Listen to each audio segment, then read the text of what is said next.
Olá, eu sou Kátia Smolli, diretora executiva do Instituto Reúna e uma das idealizadoras da iniciativa Fortalecimento da Aprendizagem. Hoje estou aqui para convidá-los a ouvir mais um quadro do podcast do Instituto Reúna, que trata de recomposição das aprendizagens no novo ensino médio, produção que compõe as trilhas formativas da iniciativa disponíveis de forma gratuita para qualquer interessado na plataforma de formação de educadores Nosso Ensino Médio.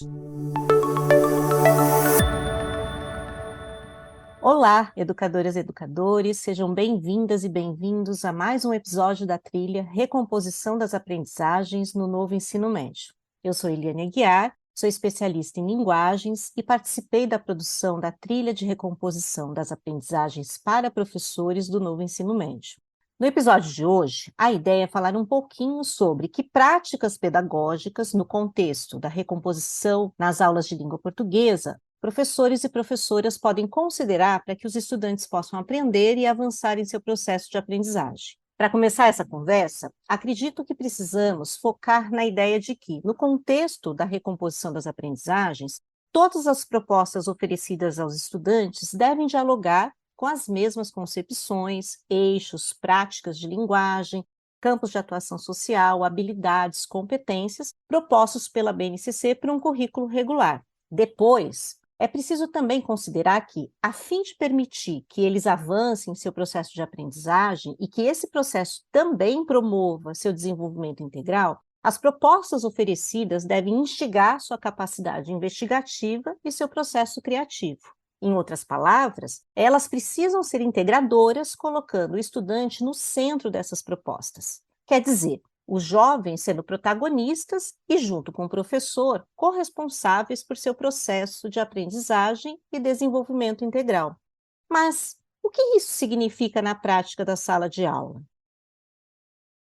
Bom, significa, primeiro, que todas as situações de aprendizagem propostas, além de se organizarem a partir da relação entre campo de atuação social, práticas de linguagem, objetos de conhecimento, habilidades e competências, precisam também considerar e reconhecer que, enquanto o estudante aprende um conteúdo específico do componente, também está desenvolvendo competências socioemocionais, aprendendo sobre a construção colaborativa da aprendizagem, se, de fato, estiver vivenciando cada proposta como uma experiência significativa, que faça sentido para esse jovem do século XXI.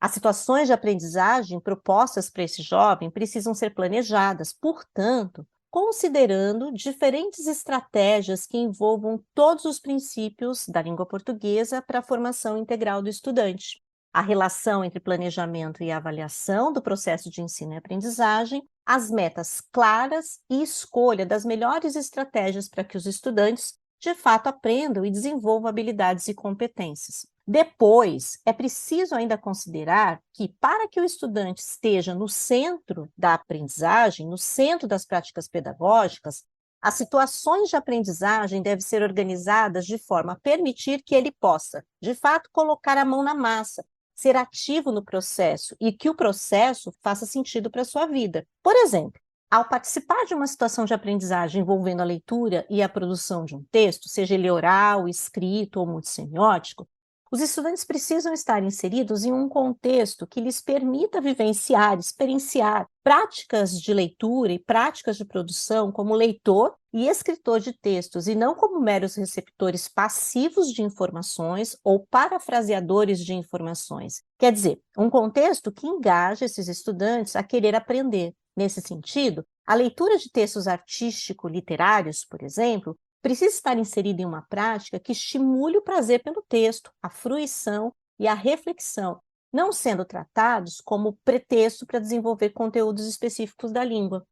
Do mesmo modo, as práticas de leitura e produção de textos jornalístico-midiáticos e da atuação na vida pública precisam permitir que eles se engajem, por exemplo, lendo notícias e reportagens que apresentem temas de relevância sociocultural e importantes para os jovens, a fim de que possam ser analisados, refletidos e discutidos por eles, ampliando seu repertório de mundo, sua capacidade comunicativa e argumentativa, além de desenvolverem a criticidade, a capacidade de intervir de modo responsável e ético em situações reais de sua vida pessoal, escolar, social, e a capacidade de construir seus projetos de vida. Por isso, discutir com os estudantes o que será lido e o que eles gostariam de ler, como será desenvolvida essa situação de leitura e quais os objetivos de aprendizagem envolvidos nessa situação, permitem que eles, os estudantes, participem do planejamento e da escolha dos textos, favorecendo a integração e mobilizando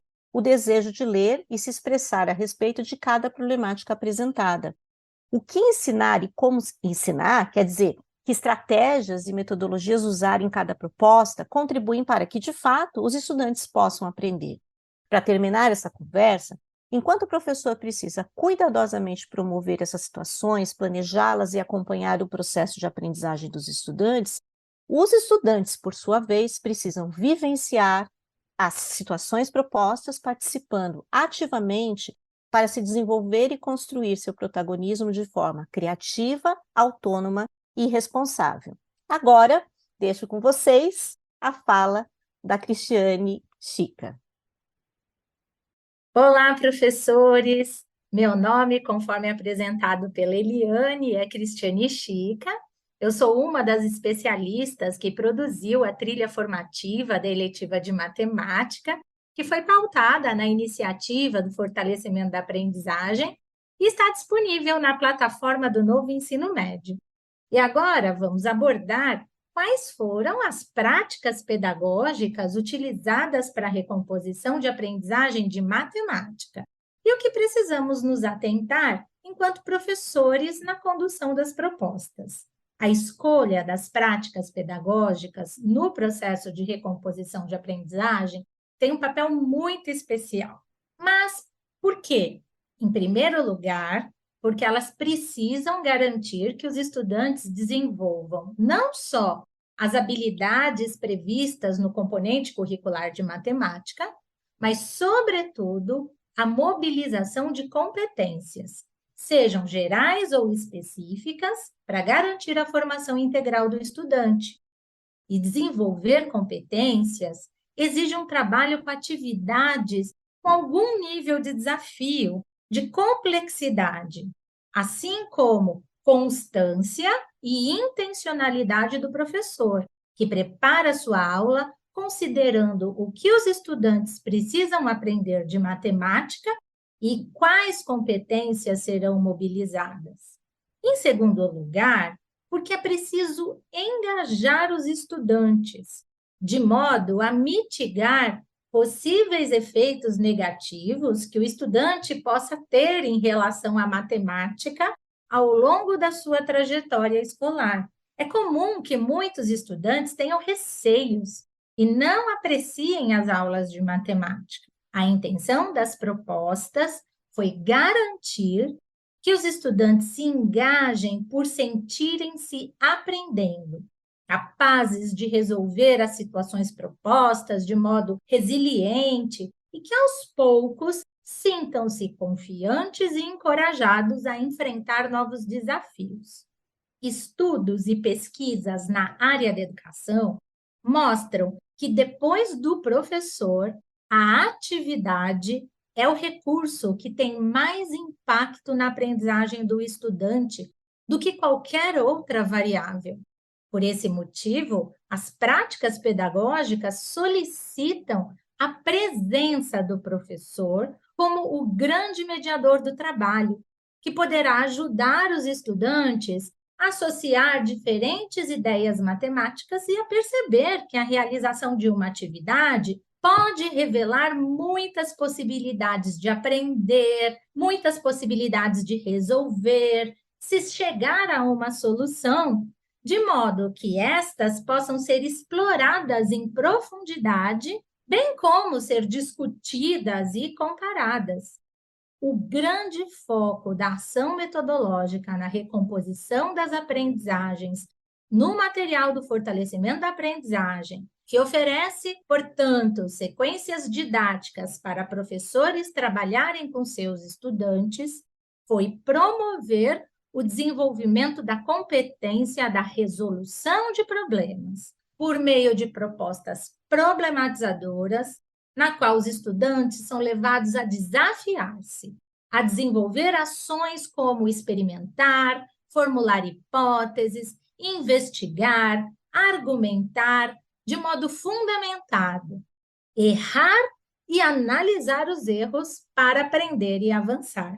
Além disso, durante as atividades sugeridas no material, os estudantes são incentivados a desenvolver a comunicação. Isso é possível por meio das propostas em que exploramos a importância da linguagem oral e escrita e da mobilização das habilidades de descrição, explicação e questionamento, pois elas possibilitam a melhor organização do pensamento e o desenvolvimento de estruturas conceituais, bem como o aprimoramento da capacidade de compreensão de textos variados em matemática. Então, ao invés de resolver e depois corrigir uma determinada atividade, o foco está em apoiar os estudantes a contarem para os seus pares como fizeram, que dúvidas tiveram, comparar as estratégias utilizadas, analisarem e levantarem semelhanças e diferenças, debaterem a eficácia de cada uma, as vantagens e desvantagens, por exemplo, ou ainda, após realizar um jogo envolvendo um conceito matemático, ter um momento para, ao final, representar com linguagem matemática, por exemplo, uma jogada vivenciada. Ou ainda, poder escrever um texto para um colega contando suas descobertas e suas aprendizagens, ou mesmo dando pistas para ele se sair melhor na próxima vez que jogar. Priorizamos a linguagem e os textos próprios da matemática no desenvolvimento das propostas. Assim, ler gráficos, tabelas, imagens diversas, seja em perspectiva ou em forma de desenhos técnicos, ler fórmulas e símbolos de modo correto, foram recursos da linguagem matemática bastante explorados. Acreditamos que é dessa forma que contribuímos para o desenvolvimento do letramento matemático dos estudantes. Fizemos, portanto, uso de um repertório diverso de recursos, dentre eles jogos, materiais manipulativos, recursos tecnológicos diversos, como a calculadora e softwares. Usamos a arte para auxiliar os estudantes na produção de uma matemática criativa, aberta, por meio da qual experienciar e vivenciar práticas coletivas ou em grupos possa fazer parte da aprendizagem matemática em sala de aula. Sabemos que a interação entre os estudantes desempenha papel fundamental no desenvolvimento das capacidades não só cognitivas, como afetivas e sociais. Por isso, optamos por diversas propostas grupais. Temos a clareza de que seu papel, professor, é essencial para que os estudantes aprendam. Só você pode criar um ambiente estimulante para a aprendizagem, na crença constante de que todos podem aprender. A presença pedagógica começa, assim, no planejamento de suas aulas.